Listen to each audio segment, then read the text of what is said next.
guys that have been with them on the road, have been with them as they check into hotels, been with them for all sorts of stuff. These are people that have seen where the bodies are buried. 25 people dead for killing their votes. Now, one of the most complicated and most involved is the Judy Gibbs. Judy Gibbs was a Penthouse model. She was in the '79 issue of Penthouse or something. She also worked at a strip club down in Texas or in Arkansas. Worked at a bordello near Mena, Arkansas, which also ran a blackmail operation, which took photos of customers and their girls. Okay, a bordello taking pictures of people that the girls are sleeping with. Oh, this could be interesting. Bill Clinton was a regular customer, according to the Gibbs family. Bill Clinton was a regular customer of Judy. While cooperating with the law enforcement investigation, poor Judy was burned alive when her house burnt down. In a sworn statement, Clinton bodyguard related how he had been in the plane flying over it when Clinton pointed at the house. Now, remember, that was in Mena, Texas, the bordello. There were 12 more deaths. Kevin Ives and Don Henry died on the train tracks. This all kind of relates to what's called the train deaths because these guys were on the train. Initially, their deaths were declared because the train ran over them. Then it was determined later on that they were both dead before it happened. Don had been stabbed in the back, and Kevin's skull had been crushed beforehand. A little bit later, there was a guy named Barry Seal who had some information on the Mena killings at the Mena airport. And Barry Seal kept in contact with Bill Clinton's head of security at the governor's mansion. And Barry Seal ends up dead. Keith Coney, he had some information on the Ives Henry death. He died in a motorcycle accident while being chased by a car, ruled a traffic accident. You're seeing a theme here. Keith McCaskill, he had information on the Ivy Henry death. He was stabbed to death. He told his family someone was out to kill him and told him goodbye. Gregory Collins, he had information on the deaths. He died of a gunshot blast to his face. On and on and on. 12 deaths, all relating to the bordello where Clinton had a girl that he was a customer with. Dead witnesses against the Clintons. There's 1, 2, 3, 4, 5, 6, 7, 8. There's over a dozen of these. People that had something to say. James Bunch, influential Texan, died of a gunshot wound similar to Vince Foster. John Wilson, former D.C. council member, found dead with apparent hanging suicide. He claimed to have had information on Whitewater and was threatening to talk. Ronald Rogers, dentist from Arkansas, killed in a plane crash. A lot of plane crashes in these two. A lot of them. Folks, more dead people than you probably know, live people. All tied to Clintons. All tied to the scandals. Okay. Now let's just talk about some plain old seats. Oh, and then there's another whole list of dead fundraisers. People that raised money and knew where the money came from. There's 1, 2, 3, 4, 5, 6. Another 10 or 12 dead fundraisers for the Clintons. It doesn't really pay to raise money for these guys, folks. Pay attention. Now, lastly, as the Muslim Brotherhood and Al-Qaeda kill Christians around the world, slaughter Christians by the hundred in churches in Africa and in Egypt, Prime Minister of Egypt, he was a dictator for years.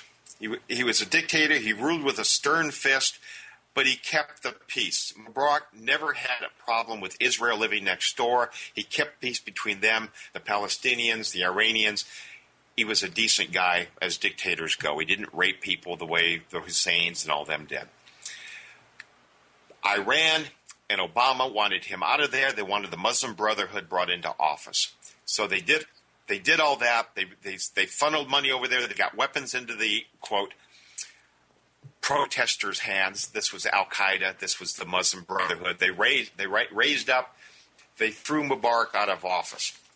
Now, as Christians around the world are being slaughtered. Hillary Clinton is going over there and praising Mohamed Morsi, the new puppet president, the new president of Egypt that we put in there. Muslim Brotherhood, the organization that spawned Al-Qaeda, the people that are killing your sons, your fathers. She's over there shaking hands and praising him for his leadership. Well, thank God that the people of Egypt again rose up, this time organically, without money being pumped in from Iran and from America. They raised up and they threw him out. But this shows where her colors are. The people were crying in the streets, begging Hillary Clinton to stand with the Christians that are being slaughtered in that country by the very man that she's shaking hands with. People, coming back in a little bit, we'll have Ann McElhenney with us. Join us for the third part of the hour, and at the top of the hour, please call in. Our call-in number is 888-909-1050. We'll see you in a few.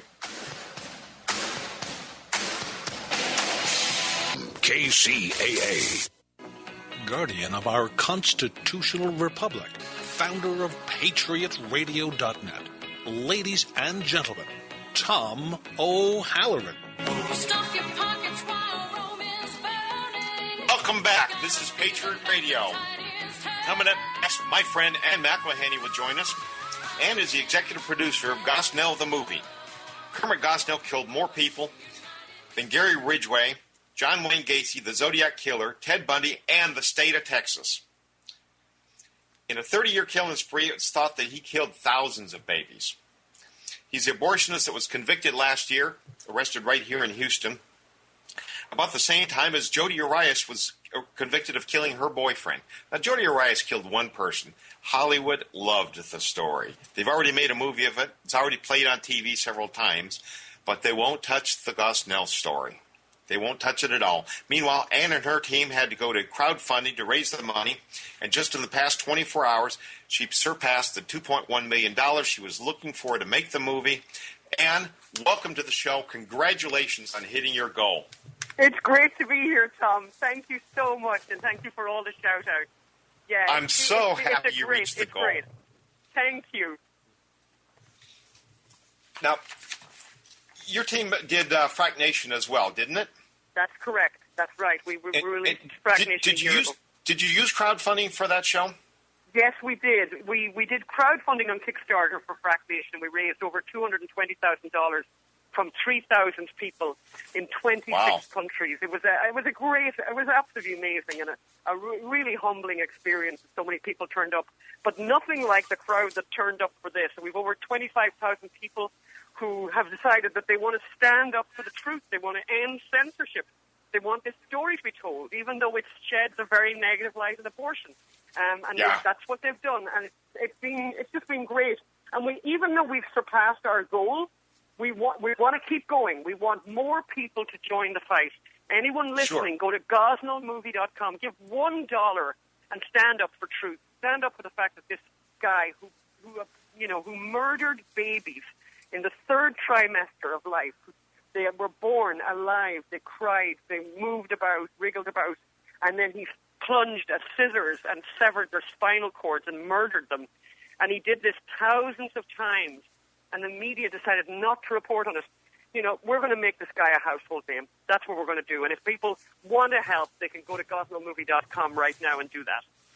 God bless you. Now, is the site going to be, the Indiegogo site going to stay up after when I saw it this morning, it was 60 hours. Are they still going to be able to donate, or do they have just the 50 or 60 hours that are left? They can keep going until the midnight Pacific on Monday, exactly as you said, about 60 hours left.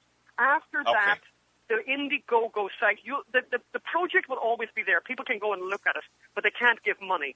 Not after Monday at midnight. And what we'll do after that is people can send checks to the company if they want to help out, and we'll give the same perks to them if they send a check. But we'd prefer if people contributed on Indiegogo. We want to see those numbers there for all the world to see, the world record. Now, I've seen some people put up a second campaign, like one for marketing. You've got your money to make the movie. Have you thought about setting up another campaign for distribution? Absolutely. But that'll be a while. I mean, the first thing we're going to be doing right now is finding the screenwriter that we want to tell this story. We want to get the screenplay needs to be written, and then we need to start looking at actors. Who do we want to play these different parts, these different roles in this extraordinary film? Because the whole idea here is that we get the biggest possible audience to watch this film and to find out the truth. Right now, exactly as you said, Tom, nobody knows who Kermit Gosnell is. Everyone knows who Jodi Arias is. She killed one person. It's insane. Now, I use the opening line that he's killed more people than Gary Ridgway, John Wayne Gacy, Zodiac Killer, Ted Bundy. That was off of your media stuff. I threw in the state of Texas. The state of Texas has only killed 100 or 1,200 people in the entire history of the state. So I just thought it was a great way to emphasize the strength of it. Yeah, no, absolutely true. You caught my eye one morning. I think I was watching TV. It must have been Fox because that's all I watch. And you were on with a gentleman that I follow on Twitter, Nick Searcy, a good conservative, a brave voice to speak out the way he does. Is he going to be involved with your project, or was he there helping with promos? We as I said, we don't even have a script yet, so we don't know who has a role in what just yet. But Nick Searcy has been a friend of ours since he watched our earlier documentaries and really liked them. As you say, he's a great patriot, a great American, and an extremely talented actor. So we're so chuffed that he turned up, said he'd make a promo video for us, that he'd tweet out and go on Facebook, as he has done fearlessly and tirelessly.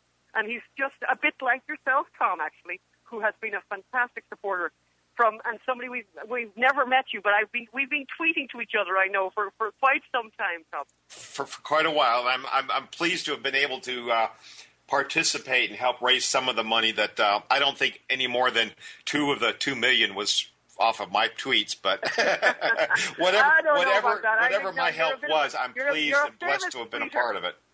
Thank you. Now, Ann, I'm curious. The economy's in the tank. Unemployment is at an all-time high. How many people could this movie help? We see the credits roll, and it's mind-boggling sometimes, from drivers to title people to caterers. How many people could be involved in the making of a film? Yeah, I mean, interestingly, we are a smaller budget film. A lot of people would think, oh my God, $2.1 million is an enormous amount of money. But you're talking about 20 or 30 people would be employed. There are actors, there are electricians, there's people operating cameras, there's people organizing clothing, people doing hair, makeup. It's like a factory, it's a production, basically. I mean, this is an industry. With a film like this, a made-for-TV film, the shooting schedule will be quite short. It'll probably be shot in about a month. But there's a lot of pre-production involved in that, and then there's a huge amount of post-production. People have to edit, do sound, write music. So it involves, it's an army of people. I was going to say, you said 20 to 30. I would picture even in a small thing like this, it'd be upwards of 100. So yeah, it depends. It all depends on what you can afford and where you're filming. I mean, filming in California is this is true. It'd be 5 people if you didn't have the money, right? Yeah, exactly. And how soon before we can expect to see this? Yeah, I think we're looking at 2015 for sure. It will not be it won't be this year. It'll be 2015, and as early as possible in 2015. I mean, the only thing that will hold us back will be schedules of actors who we can't get and who we decide that they're not available, but we want to wait for them because they're so talented. So that's one of the issues that you face with making a film, is the scheduling of the talent, because talented people are busy. Of course. 1 second, Ann. Patriots, if you'd like to call in, if you've got a question for Ann McElhenney, the executive producer of Gosnell the movie, please call in now. We've got an open line. Our number is 888-909-1050. I had a question. On the last film, the Fragmentation, that was shown on Mark Cuban's network, was it not? Correct. Yeah, it was shown on Access TV. We love Mark Cuban. He's a great guy. He's a great guy. Good patriot and a good entrepreneur. Yes. Now, was the movie sold to him? Is it being licensed? Are we going to see it being shown around some more, or did it do its run and it's gone? No, so it was licensed him to show on TV, and he did that. And he showed